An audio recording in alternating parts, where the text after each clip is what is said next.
mäletan, oli väga teema ja sealt põgusalt tuligi see teenuseleping tegelikult sisse. Siis mõtlesin, et peame jätku tegema. Ja, et keda huvitab, siis otsige YouTube'ist see vana video ka üles, meil on olemas täitsa see. Aga täna siis räägime sellest ja ma näen juba, et tere hommikust, Reelika, et virtuaalassistentide tundub selle teema vastu huvi olevat ja kindlasti võiks olla huvi ka ettevõtjatel, kes ostavad sisse teenuseid, mis on ju tänapäeval väga populaarne, et sa enam ei pea võtma palgale inimesi, vaid sa saadki osta seda teenust ja siis räägime täna selle osa selgeks, et mis vahe seal siis sellel koostööl on.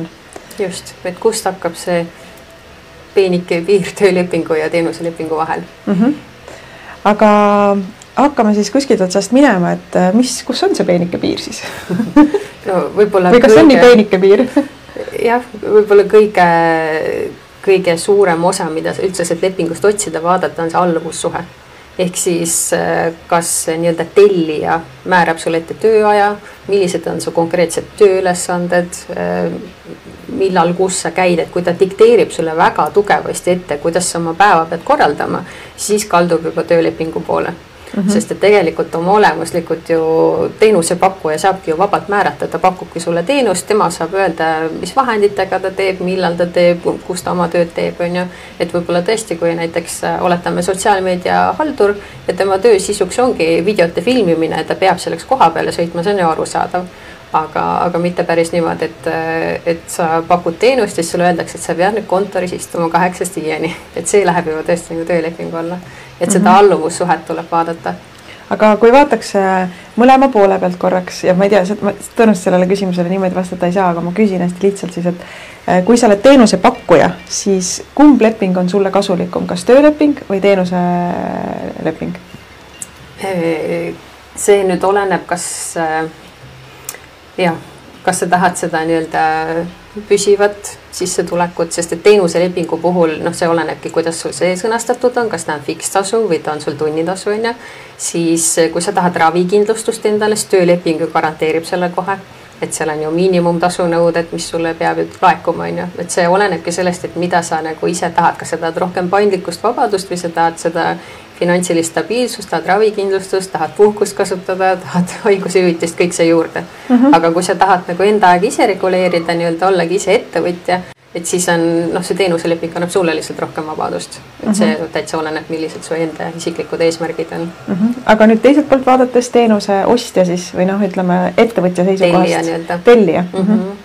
See jällegist, nüüd tuleb vaadata, et kui püsivalt sul seda inimest vaja on. Et see nagu kulude mõttes, et kui sul on püsivalt vaja näiteks sotsiaalmeedia haldurit või virtuaalassistenti või teebki sul selle kaugemalt töid, et siis sul tuleb vaadata, mis mahus sul teda vaja on ja kui see tuleb tegelikult täis tööaeg, tuleb sul täis, siis pigem võiks töölepingut kaaluda, sest et kui sa ostad teenust sisse, siis teenus maksab ikkagi natukene rohkem, kui sa võib-olla maksaksid palka talle. Et see ettevõtja poole pealt on siis põhimõtteliselt ainult Excelis arvutuse teema. Ja vaatad kulusid põhimõtteliselt. Ja teenuse pakkuja poole pealt on see, et kas ma tahan olla ise peremees, ise selle vabadust hoida või siis olen valmis nagu, jah. Nii, siis nüüd sa ütlesid ära juba, et kui see töösuhe on selline, et tööandja või tellija siis hakkab dikteerima sulle juba igasugust asju, millal, kus olla ja nii edasi, et siis see muutub nagu juba töölepinguks rohkem. Kas seal on veel mingeid asju, mis annavad märki sellest, et kuule, see tundub, et siin on natuke rohkem nagu töölepingu moodi asi, mitte teenuselepingu? Jaa, et see tasu osa tegelikult väga ette ei dikteeri, et missugune see lepingu sisu on, aga ikkagist on nagu mingid ohumärgid võivad tekkida, et näiteks kui nagu ma ütlesin, et teenuse puhul tavaliselt sa küsid ju natukene kõrgemat tasu, sest et sa pead ju ise need maksud maksma, kui sa tahad töötasu välja maksta, sa kasutad ju enda vahendeid, sa pead võib-olla elektriarvet, internetiarvet, mis iganes maksma, et kui seal teenuselepingus on sees näiteks miinimumtasu, ongi nagu kirjutatud miinimumpalk sinna või on tunnitasu on naeruväärselt väike, tegelikult teenuse eest praegu on ju miinimum tunnitasu 5,31 bruto, et kui seal on nagu sellised, mis on nagu tavaliselt töölepinguga seotavad, et see on ka nagu ohumärgiks. Et tavaliselt, mis ma ise praktikas olen näinud, siis teenuselepingus ikkagi need tasud on selles mõttes nagu okeid, et keegi nagu, paar juhtu on olnud selliseid, kus on nagu miinimumtasud kirja pandud, aga seda tasu osa tuleks ka nagu vaadata ja et kindlasti oleks see kokku lepitud, sest et see on väga tugev vaidluskoht ju pärast, et kes mis tasuga enda peas mõtles, et kuidas see teenuse osutamine käib.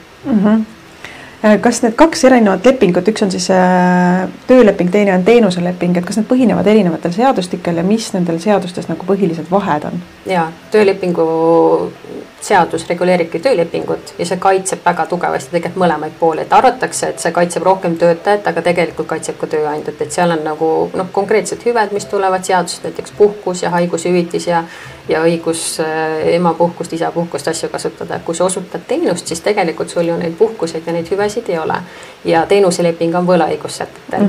Ehk siis tegelikult see on nagu siuke suht lahtine kokkulepe, et töölepingu seadus reguleerib sisu nagu täpsemalt, aga võlaõigusseadus tavaliselt ütleb, et jah, mingid kindlad klauslid on olemas seal, aga see on nagu suht vabalt võite nagu sisus kokku leppida, et mis teil omavahel nagu seda suhet reguleerib. Kui mõelda lihtsalt üldiselt 2 seda seadustikku, üks on võlaõiguslik ja teine on siis tööleping. Kumb on sinu meelest nagu selline lihtsamini vaidlustatav või siuke nagu hästi läbimõeldum ja nagu ma ei saa öelda parem, aga okei. Ja, sest et võlaõiguslikuga on kohe see vahe ka, et kui tekib vaidlus, siis ainuke koht, kus sa saad vaidlustada, on kohtus. Aga töölepinguga sa saad minna töövaidluskomisjoni ja töövaidluskomisjoni pöördumine on tasuta, seal ei ole riigilõivu, aga kui sa tahad kohtusse minna, seal on kohe riigilõiv taga. Ja see on kohtusse pöördumine keerulisem ka, et töövaidluskomisjon on natukene lihtsam vorm, kuna ta on siuke nagu vahekohus või nagu siuke eeletapp, et sinna on nagu lihtsam minna oma õiguseid nõudma ja seal on Tööinspektsioon ka väga tugevalt on abis, et seal on eraldi siuke žürii ka, et on erapooletu pool on töötaja pool ja erapooletu pool on ka tööandja pool, et nad üritavad nagu mõlemast poolest aru saada, et mis siin toimub. Et selles mõttes nagu töölepinguga on nagu lihtsam vaidluseid lahendada. Mis on sellised nagu suuremad asjad seal teenuselepingu sees ja et milline see teenuseleping üldse välja näeb nagu, et no ma olen hiljuti vaadanud ka teenuselepinguid üle, näiteks raamatupidamisega hiljuti seonduvalt ja ma ise ju pakun teenust on ju, et mis seal kindlasti peaks olema, millele tähelepanu pöörata, on need tööülesannete osa, et mida see teenus sisaldab. Et jällegist, kui seal on nagu ülidetailselt need asjad kirjas, et näiteks ja muud ühekordsed ülesanded ja näiteks, ma ei tea, käib ülemuse, ma ei tea, riietel kuskil järgi, et siis see läheb ka nagu tööülesannet alla juba, et seda sisu ka nagu vaadata, et kuidas on need tööülesanded reguleeritud. Aga muidu üldiselt seal on nagu need tööülesannete pool tavaliselt teenuselepingus on natuke üldisemalt kirjas, aga ikkagist niimoodi, et mõlemale poolele oleks arusaadav, et mida see teenus sisaldab ja tellijal samamoodi, et mille eest ma siis maksan, et seal mingid vaidlused ei tekiks. Mis sa veel soovitad sinna teenuselepingusse kindlasti panna, et mõlemad pooled tunneks ennast nagu turvaliselt hästi? See ongi see tööülesanded kindlasti kirja, siis tasu kokkuleppe kindlasti, siis näiteks arvete maksmise kord, et see on ka selline reguleeritav. Et mis aja jooksul, kuidas toimub arvete maksmine, siis mis ma olen näinud mõnes lepingus, mis on päris hea mõte, et kui näiteks töölepingulises suhtes on meil puhkused reguleeritud, siis teenuselepingus seda ei ole, aga teenust pakkuv inimene tahab ka ju puhata. Et ma nägin ühes lepingus seda, et oli nagu kirjutatud, et kui teenuse osutaja peaks puhkama, et ta teavitab sellest ette, et tellija lihtsalt jääks arvestada sellega, et see oli ka hästi tore nagu punkt, et mida ma väga paljudes lepingutes ei ole näinud, aga mis on nagu igati mõistlik. Aga mis näiteks ohumärk ühes lepingus veel oli konkurentsipiirang.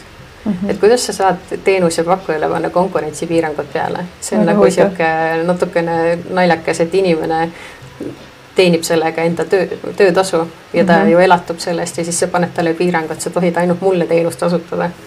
Et siis see on nagu ka viitab ju töölepingul selle suhtele, et sa oled minu kontrolli all, ainult minu oma teed mulle pakud teenust, on ju. Mis veel ei tohiks seal olla näiteks? See konkurentsipiirang oli päris hea näide praegu. Jaa. Ma ei praegu niimoodi ei oskagi öelda, et mis seal veel siuksed hästi tugevad punased lipud on olnud. Et need põhipunktid olidki, mis ma praegu rääkisin. Et see näiteks... Aga kehtivuse aeg või lõpetamine? Kas seal on ka seadusest nagu töölepingu puhul on ju, sa pead, seal on kõik ära reguleeritud, millal ja kuidas lõpetada. Just. aga just see lepingu lõpetamine on ka teenuse pakkumisega lihtsam, et kuna see võlaõigusseadus ikkagist annab suhteliselt vabad käed, et mõlemad pooled võivadki lepingusse panna näiteks, et teatame 30 päeva ette ja siis lõpetame lepingu.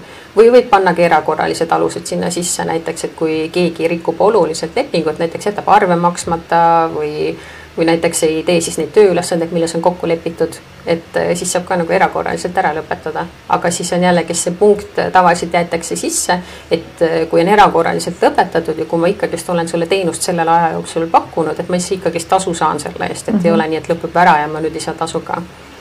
Et need on kindlasti sellised punktid, mis võiks seal sees olla.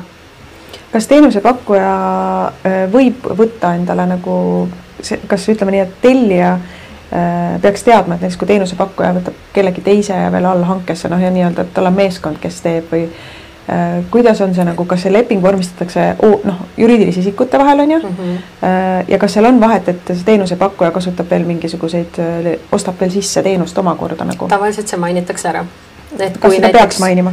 Oleks hea, kui mainiks, sest et kui sa osutad teenust, võtame näiteks raamatupidamise ettevõtte, et see võib olla suur ettevõtte, seal võib olla mitu raamatupidajat, et see, kes teenust tellib, et ta teaks, kelle poole ta pöördub, kui tal on küsimusi. Pannakse tavaliselt sinna kontaktisik ja lepingus on eraldi tavaliselt selle kohta punkt ka, et kui kontaktisik muutub, et siis annavad kirjalikult teada sellest.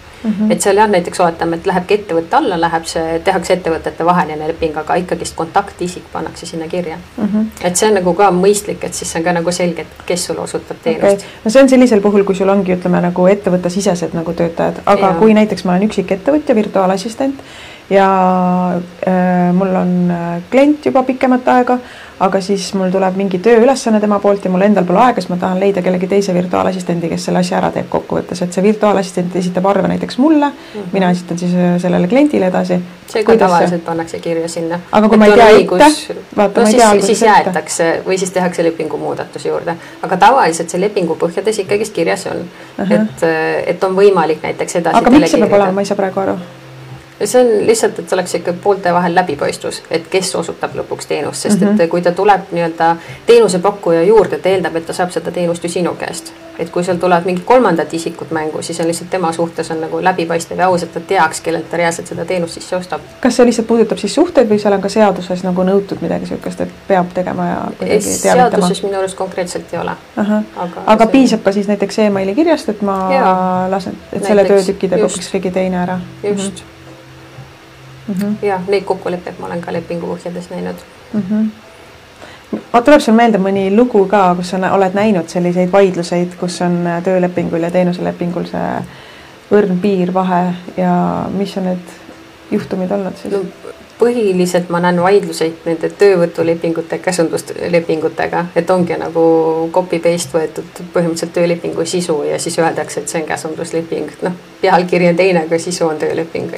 Neid oleme hästi palju näid, et siuke teenuse osutamise lepingud üldjoontes on ikkagist okeid olnud, et seal mõned punased lipud on olnud näiteks selle tasu osas, mis ma ühe korra olen näinud, et viitab töölepinguisele suhtele, aga üldiselt jah, selle teenuse osutamise leping ka ikkagist nad otsivad internetist mingi põhja näiteks, et seal midagi ikka saavad, mis on rohkem teenuse osutamise moodi.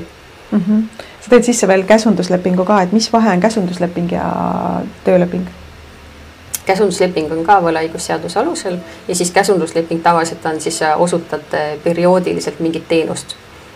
Et see eraisikuna, mitte juriidilise. Teenus on juriidiline isik, aga käsundus saab ka kusjuures ettevõttega sõlmida. Aga mis vahe nüüd on siis käsunduslepingul ja teenuselepingul? Vot seal on jah, need nüansid on natukene segased, et üldiselt mõlemale rakendub võlaõigusseadus, aga teenuse osutamisel võib-olla on jah see, et kirjutatakse natuke detailsemalt lahti, et käsundusleping, mis ma olen näinud, on veel üldisem leping kuidagi. Et võrreldes teenuselepinguga isegi? Kas käsunduslepinguga on kas see teenuselepingut saab teha ka eraisikuga? Ja siis maksab maksud, kes? Vot käsunduslepingu ja teenuselepingu vahe on sellest ka, et käsunduslepinguga tavaliselt maksab siis käsundi andja ehk siis nagu ta ei ole tööandja, ta on käsundjaandja, ehk siis see, kes tahab sinult teenust saada, tema maksab need maksud. Aga teenuse osutamise lepingus tuleb see maksuvahe jah, et need jäävad pigem nagu sinu kanda, kes sa osutad teenust. Ehk siis näiteks, kui tahad alustada vabakutselisena virtuaalassistendina, et siis võib-olla teha kohe korraga näiteks enda OÜ-d luua, siis on üks variant sõlmida ka käsunduslepingud, on ju? Just. Ja, et see annab ka vabamad käed, sest et käsundusleping oma olemuselt on ikkagi nagu siuke vabad käed, et sa samamoodi saad ise öelda, millal sa käid tööl, lepite nagu mingid tööülesanded või teenuse sisu kokku, aga ta on ka siuke nagu jah, natuke vabam. Julgelt kirjutage küsimusi siia, et Marika ütleb ka, et praegu on väga hea teema õigel ajal, et kindlasti küsige, aga kas oskad soovitada mingit head teenuselepingu põhja ka, et kas võibki niimoodi, et panen sisse Google'isse või lasen chatil kirjutada teenuselepingu. Kas see töötab ja toimib üldiselt või? Jah, chat oskab ka tegelikult päris häid põhjasid juba teha, aga ikkagi soovitan lasta üle vaadata ja nagu endale mugavamaks kohandada just see nagu teenuse sisu ja vaadata kindlasti need punktid üle, millest ma kindlasti rääkisin, et üks punkt näiteks, mis võiks sees olla, on saladuse hoidmise kohustus, et näiteks oletame, et sa ostadki siis teenus sisse, et sa ei tohiks rääkida, kuidas tal nagu see teenuse väljakujunemine käib või kuidas nagu tema töötab seal taga, et nagu ta kaitseb enda nagu ärilisi huvi ju sellega, see, kes teenust pakub. Ja vastupidi ka, eks see, kellele pakutakse. Just, et see nagu, see on ka siuke vastastikku siuke nagu usalduse küsimus, et ma pakun sulle teenust, aga ma ei räägi su mingit ärisaladusi välja. Kas need ärisaladused peab kuidagi määratlema ära ka, et need tähendavad seda teist ja kolmandat? Et kui sa paned lihtsalt hästi üldsõnaliselt sinna, et ärisaladust ei tohi rääkida, et siis see tegelikult teenuse osutaja ei saa aru, et mis sa selle all mõtlesid. Kuidas see seadusandlusest tuleb seal? Kas seal on kuidagi täpsemini lahti kirjutatud, mida tähendab ärisaladus üldse? Seadus ütleb ka, et need on selline info või sellised dokumendid, mis ei ole avalikkusele kättesaadavad. Et kui on näiteks ettevõtetel on need B-kaardid, on ju, kõik, mis on seal peal, näiteks et juhatuse liikmed ja mis iganes on osakapital, avalik info, et seda ei saa ärisaladuseks teha. Et kõik, mis on nagu nii-öelda välja guugeldatav ja välja otsitav avalikult, et see ei saa ärisaladuse alla minna. Et pigem just see nii-öelda köögipool, kuidas mingid protsessid käivad, kuidas mingid hinnad kujunevad. Siis me näeme lepingutes igasuguseid ulmelisi trahvisummasid. Kuidas nendega on, et just nimelt selle ärihuvi või ärisaladuste kontekstis näiteks või ka osutamata teenuste osas mõnikord võib-olla on väga kriitiline, et see teenus saaks õigel ajal osutatud. Kuidas nende trahvide ja nende asjade? Võlaõigus annab selles mõttes vabamad käed neid nii-öelda leppetrahve või trahve omavahel kokku leppima. Et töölepingu seadusest tuleneb ka see, et kui sa rikud ärisaladust, et sa tohid leppetrahvi küsida ja samamoodi tegelikult see laieneb nii käsunduslepingule kui ka teenuse osutamise lepingule. Et kui sa rikud ikkagi teise ärihuve, siis tal on õigus sinu käest leppetrahvi nõuda ja need mõnes lepingu põhjades ma olen näinud, mõndades ei ole näinud. Kas need summad on seadusandlusest tulenevalt või ma mõtlen lambist välja 1 200 000? Mõtlen lambist välja, aga seadus ütleb, et see peab ka nagu mõistlik olema. Aga see mõistlik, see tuleb jällegist nagu kohtupraktikast pigem. Et mina näiteks ühe töölepingu puha arvasin, et mõistlik on küsida 1 kuu, aga kohtupraktika ütles, et mõistlik on küsida 6 kuud näiteks töötasu. Et see oleneb ka rikkumise astmest, et mis sa seal täpsemalt teinud oled, kui hullusti sa rikkusid selle saladuse hoidmise kohustust või konkurentsipiirangut või et see oleneb sest sisust juba, aga võib kokku leppida selles. Või näiteks teenuse osutamise lepingus on sellised asjad ka nagu vastutuse ülempiirid, et oletame, et pakud raamatupidamisteenust ja esitad mingi deklaratsiooni valesti, et sinust tulenevalt on mingi sinu süül tekib tal näiteks maksukohustus juurde või intressid või mis iganes või viivised või et siis sa saad panna nagu selle vastutuse ka, et see kaitseb nagu seda teenuse tellijat ja saad panna jällegist vastutuse ülempiiri, mis võiks ka nagu mõistlik olla, arvestades seda, mis hinnaga sa teenust pakud, et võtadki sinna näiteks 3 kuu tasu või 6 kuu tasu või mingi sellise, et siis nagu teenuse tellija ka nagu ta on kaitstud natuke selles olukorras või sa ise teed ka võib-olla tähelepanelikumalt siis asju, et sa ei peaks seda trahvi maksma. Ehk siis tööülesanded, siis saladuste hoidmine, siis see vastutuse ülempiir. Siis kindlasti tööülesanded peaksid olema reguleeritud, et mis sa selle teenuse tasu eest saad. Et see võiks jah nagu, et oleks mõlemale poole nagu täiesti arusaadav. Et mul endal näiteks teenuselepingus on kirjas see, et noh, sellised üldised asjad, mida ma osutan, näiteks kirjalik õigusnõu, suuline õigusnõu ja vajadusel tulen koha peale, kui näiteks vaja kuskile istungile minna. Ja siis mul on selline lause ka seal, et nagu muud ülesanded, et mis võivad tekkida, aga siis on nagu ikkagi seda me lepime eraldi kokku ennem selles, et rakendub ka see tunnitasu nendele asjadele.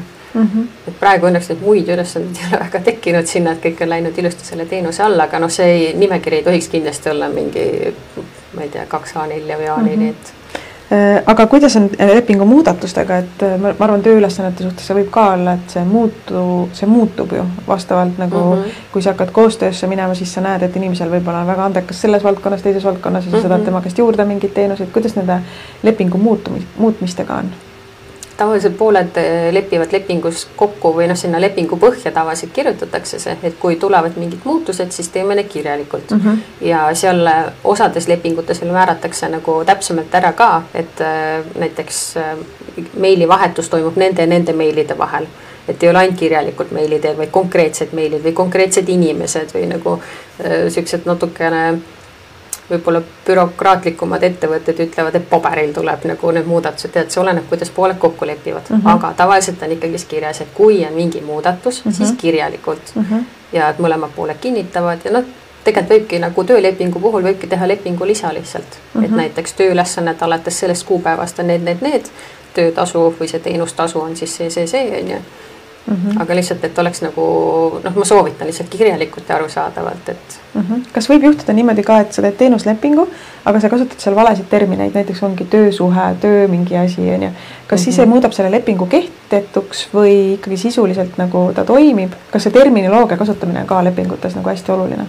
See oleneb jah, nagu mis see sisu seal juba teeb, et kui on lihtsalt kogemata käe sees on see tööandja või see töötaja või töötasu, et siis ei juhtu tegelikult nagu hullu, et sest vaadatakse ikkagi seda nagu sisu poolt, et mis seal nagu poolte tahte taga on. Et see automaatselt ei muuda seda töölepinguks, kui see tööandjad kuskil kasutatud on. Et see sisu ja sisu tõlgendamine. Ja vaatame, kas meil on siin küsimusi ka. Ettevõtluskontost on küsimused. Võib-olla siis selgita natuke, mis vahe on selle ettevõtluskonto ja kuidas see nagu nendes lepingutes teenusepakkujana näiteks ettevõtluskonto alt? Ettevõtluskontol ongi siis see, et sealt läheb automaatselt see tulumaks maha. LHV pakub seda varianti ja siis põhimõtteliselt see raha, mis sinna alles jääb, on nii-öelda puhas raha, saad enda kontole nii-öelda välja kanda. Et seal on need piirmäärad ka, ma nägin, et Triin ka vist siin kommenteeris, et mis need piirmäärad on, millal tuleb sulle teavitus juba, et sa peaksid hakkama osaühingu peale mõtlema, aga kindlasti, ma ei tea, kui tihti neid kontrollitakse või nagu mis mahus kontrollitakse, aga ma olen näinud, et kui sa iga kuu regulaarselt juba maksad mingid summad sealt välja, et siis maksud üle ametil võib lihtsalt tekkida see kahtlus, et seal on varjatud töötasu.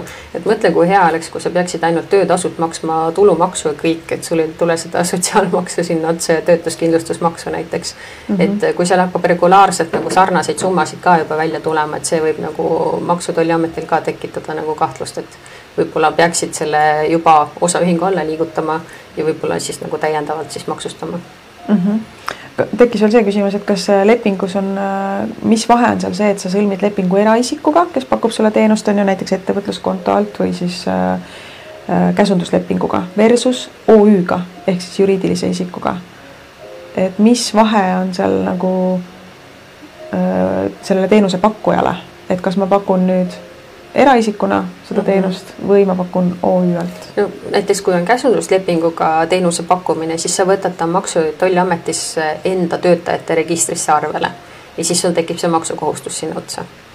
Et sealt tuleb nagu see vahe sisse. Kui on lihtsalt teenuse pakkuja ja maksad tema kontole, et siis seal on jällegist oleneb, mis on selle teenuse lepingu sisu ja kui muutub juba need väljamaksed regulaarseks, seal lihtsalt Maksu- ja Tolliamet võib pead tõsta lõpuks, et kuule, kas teil on siin varjatud töötasu või mis teil siin toimub.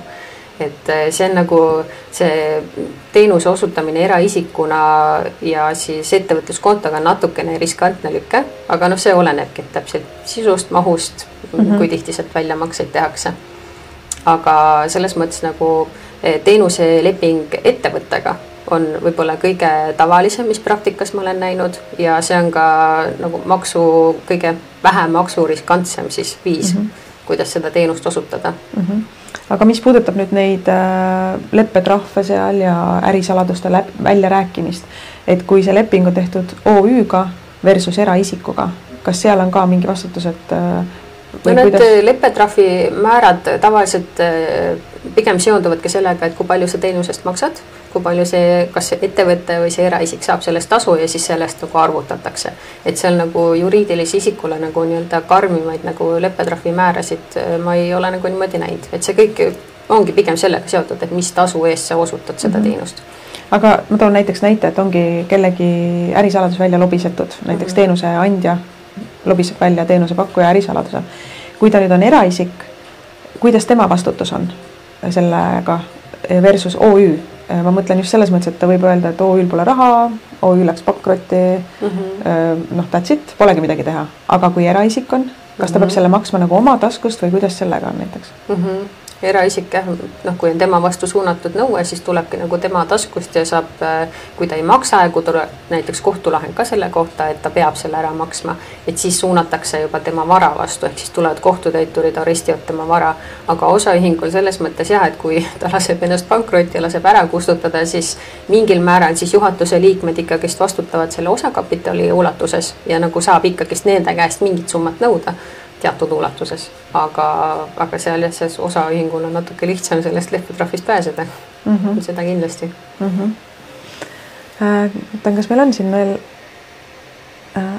tundub, et siin on vestlus sellest see ettevõtluskonto kütab kirgi sindana. Ja võistlusi, et kuidas sina üldiselt nagu soovitad, et päris palju on nüüd Eestis vohama läinud see mikroettevõtlus, et ma teen oma palgatöö kõrvalt ja ma pakungi võib-olla teenust mitmetele ettevõttele, teengi mitut asja korraga. Kas sa üldiselt soovitad inimestel luua OÜ ja jätta need ettevõtluskontod ja muud vahesammud nagu vahele? Pigem jah. Miks? Ma ise läksin ka seda teed, ma alguses kasutasin ettevõtluskontot, aga siis ikkagi selle osaühinguga, see annab minu jaoks vähemalt suuremad võimalused, sa saad enda kulud panna osaühingusse kõik, et kui sa juba pakud teenust, siis sul, ja eriti kui sul on veel mitu klienti, sul järelikult tuleb seda sissetulekut. Sa saad ju panustada või kasutadagi enda vahendite ostuks või näiteks tööarvuti osta või osta mingeid litsentse asju, et sa saad kõik ju ettevõtte kuludesse kanda ja lõpuks see aruandlus on ka nagu lihtsam kuidagi, et ettevõtte rahakott ja siis on minu enda rahakott, et neid asju ka nagu lahus hoida. Jaa, nii et ei ole vaja karta seda OÜ-d ka. Ei, see on väga lihtsaks minu arust tänapäeval tehtud üldse see asutamine ja samamoodi on hästi palju toetavaid ka raamatupidamist tarkvarasid, mis ei maksa nüüd üüratuid summasid, et need aitavad sul seda raamatupidamist korras hoida ja samamoodi saad ju teenusena sisse osta raamatupidamist, et on ka mõistliku hinnaga igast tegijaid. No nii, väga hea, tõmbame selle teema siis kokku, et tasub siis teha leping juba sellepärast, et selgeks rääkida, me enne laivi rääkisime sellest, et tavaliselt see on tüüpiline olukord, et tellija tahab alati 3 korda rohkem saada ja et tasub nagu selles mõttes juba need kirjalikud kokkulepped teha, et oleks tõesti ühine arusaamine, et millist teenust siis nagu ja millises mahus hakatakse ostma, eriti kui on kokku lepitud siis mingi fikseeritud tasu on ju. Tunnihinnaga on natuke lihtsam, et tunnihind annab jah paindlikkuse, aga telli siis kui palju tahad on ju. Fikseeritud hind on selline, et teenuse tellija võib sul järjest hakata ülesandeid juurde viskama ja selle lõpuks vaatadki, et kuuled, et sellest ei tule kuidagi enam välja. Jaa. Et igal juhul see leping on mõeldud selleks, et need omavahelised kokkulepped oleksid mõlemale poolele hästi selgelt arusaadavad kohe algusest peale, et vältida on ju pärast mingisugust mõttetuid nägelemisi. Just. Jah, aitäh sulle, Heleri, ja aitäh kõigile, kes kuulasid, vaatasid, et siis loodan, et oli teile kasulik amps, andke märku siia kommentaariumisse, kui jääb veel mingi küsimus, kes järele vaatavad, et siis võite julgelt kirjutada siia kommentaariumisse, et jah, ma käin piilumas siin. Käib piilumas ja vaatab, saab vastata. Ja mõnusat nädalavahetust kõigile ja mõnusat reede jätku. Aitäh kõigile!